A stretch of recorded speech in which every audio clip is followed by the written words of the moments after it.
Sila yung may-ari dito sa Antipolo, guys. So, abangan nyo ito mamaya pag posting. One clip naman, ayan. All power. GLX. Ang ceiling, okay. Medyo marumi. Ang tinakbo,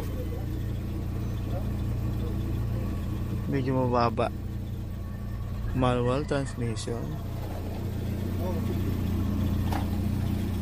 7-seaters na to, guys.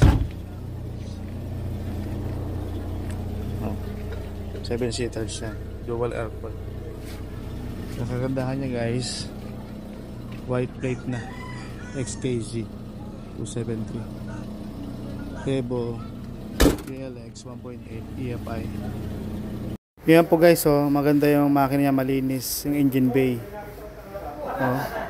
Bali, wala po siyang talsik usok. Bago po yung baterya niya. Ayan, oh. Buksan po natin, ha. Titingnan niyo yung loob niya. Hindi po yan umuusok, umaandar po yung makina na yan. Ayan, oh, wala siyang talsik usok.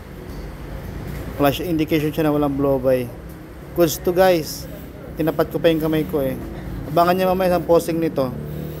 Yung price po niya, puposto ko agad kung magkano ito, kasi ayusin muna namin, lilinisin, may mga konting retouch. Puro posting na to. Ganito to, guys, swerte. Uwi natin yung Revo. Dito na ako sa Bigutan, parang galing sa Antipolo. Wala pang overheat. Talsik usok. Ang lamig pa ng aircon. Ayun, sa expressway na ako.